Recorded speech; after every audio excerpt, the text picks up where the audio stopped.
Hey everybody, it's Ian the Off Kilter Crafter. I hope you're having a great day today. It is time to work on clue number 7 for Village Green. We are chugging our way towards the end. I can't wait to see what this one looks like. I say that every time, but really, I can't wait to see what this one looks like when we're through. So let's go ahead and get started with clue number 7. All right, getting started, I have my clue packet number 7. I have my instructions for my large Village Green quilt. And of course, I have my color guide for Aster. Let's go ahead and open up clue packet 7 and see what's included inside. All right, starting off, I have 8 small rectangles of fabric A. I have 4 squares of fabric D. I have 4 large triangles of fabric E. I have 8 large triangles of fabric D. I have 4 large triangles of fabric A. Next I have 2 large rectangles of fabric F. Next I have 4 large rectangles of fabric C. And lastly I have 6 large rectangles of fabric B. That's all that's included in this one. I'm going to go ahead and put everything on the table next to me and we'll go ahead and get started with step number 1. All right, starting off with step number 1, we are going to be making both section 7A and 7B at the same time. 7B will come towards the end. It looks like one of our last steps will be 7B. So, yeah, I'm looking a little bit ahead. It looks like step 6. But anyways, we'll get to that in a minute. For now, though, let's focus in on step number 1, which says to join a small A rectangle to the top and bottom of a D square. So our D fabric is going to be sandwiched in the middle there. And we've got our A on both the top and the bottom. We're going to do this 4 times and we'll come back when it's time to press it out.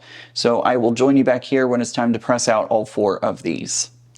Okay, I've sewn all those together and now we are pressing away from our D fabric. We're pressing it towards our A fabric, so away from the center block. Just like that. We've got 4 of those. We're going to be setting these off to the side for the moment and continuing on to step number 3. 2. No, it's 2. Step number 2. I'm getting ahead of myself. All right, moving on to step number 2. It says to join a D triangle to the left of an A triangle. We're going to be joining along the short side as shown. So your longest side, your hypotenuse, should be facing away from the center. Should be out here like this. So we have our short side down the middle. We're going to be sewing D on the left, A on the right, and I'm going to go ahead and sew 4 of these together, and I'll come back when it's time to press it out. Okay, I've sewn these together, and I like to press these kind of how I press my half square triangles, where I go up and over. It seems to help a little bit with the warping because these are on the biased, so they do stretch a little bit. All right, looks like we're done with these for the moment. I'm going to set them off to the side, and we'll now move on to step number 3. Okay, moving on to step number 3, it says to join a D triangle to the left of an E triangle, joining along the short side as shown. Again, our hypotenuse is out here. Our short side is going to be down the middle, and we're just going to be attaching our D and E together, just like we've been doing in previous clue in instruction 2. So let's go ahead and sew all these together. We're doing 4 of these, so super easy. I'll come back when it's time to press them out. Okay, I've sewn all 4 of those together and now I am pressing again towards my D fabric. Same as last time, we're pressing towards the D fabric, which in my case has the orange bats on it. So there we go, I have all 4 of those. Let's go ahead and move on to step number 4. All right, moving on to step number 4, it says to sew a step 2 unit to a step 3 unit, joining along the long edges as shown. So we're going to be putting them together so that our D fabrics are vertical over each other, and then our E is on the left, our A is on the right. We also, if you go clockwise around, it goes D, A, D, E. So looks like that whenever we're done, at least in my colorway.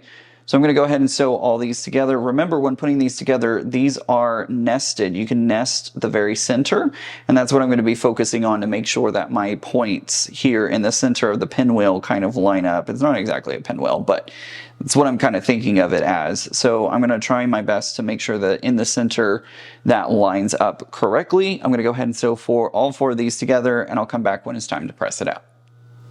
Okay, I've sewn all those together, and I am now pressing them towards our DA half of the square.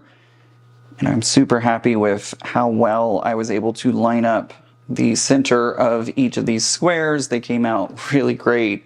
Very happy with that. All right, so we have 4 of those. Let's move on to step 5. Okay, moving on to step number 5. It says to sew a step 1 to the right. Oops, that's this one over here. To the right of a step 4. So we're going to combine these like this. Our A fabrics will match up to kind of form, if you were looking at it this way, it forms a little house, which is almost perfect for my colorway because, you know, trick-or-treating, Halloween. Anyways, we're going to go ahead and sew 4 of these just like this, and I'll come back when it's time to press it out. All right, I have sewn all 4 of those together. We're now pressing towards our large square that has the DEA fabric in it. So there we go, there's all 4. We're gonna go ahead and move on to step number 6. All right, moving on to step number 6, it says to join a B rectangle to the left of a step 5.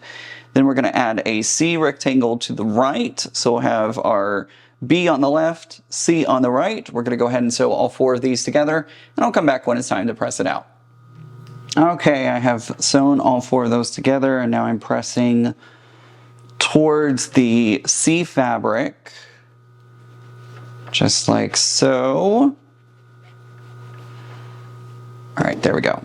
So I now have 4 pieces that look like this. And in the instructions for step number 6, we made 4 of these, but we're going to pull 2 of them aside, and we're going to label these as our 7A clues. So we have 7A, and there's 2 of them. I'm going to set these off to the side, and I'm going to move on to step number 7. All right, moving on to step number 7. Remember, we're only doing 2 of these since we set off to the side the first 2. This is going to be 7B now that we're working on. So it says to join an F rectangle and then a B rectangle to the right of step 6. And we're going to make 2 of these. So all we're doing is we're attaching our F fabric onto our C fabric and then our B fabric onto our F fabric just like this. I'm going to go ahead and do that so excited that I'm so close to the end. I'm going to do that really quickly, and then I'll come back when it's time to press it out. Okay, I have finished sewing those 2 together. Remember, we didn't do all 4, we just did 2. So now I am pressing toward, whoops, I'm not doing a very good job of pressing because I'm getting all kinds of wrinkles in there. But we're going to be pressing over towards our, what fabric is that? That's B fabric all the way to the right. We're just continuing with that pattern of pressing towards the right, and there we go. We are done. All right, so there is our 7B clues that have been completed. Okay, those are our 2 clues. We have 7A and 7B. Super easy to put together this time. Really like how they came out, and I'm so curious how this is going to finish out when it's all said and done with. I'm going to label these and put them in with the rest of my clues, and we'll be ready for month number 8 next month.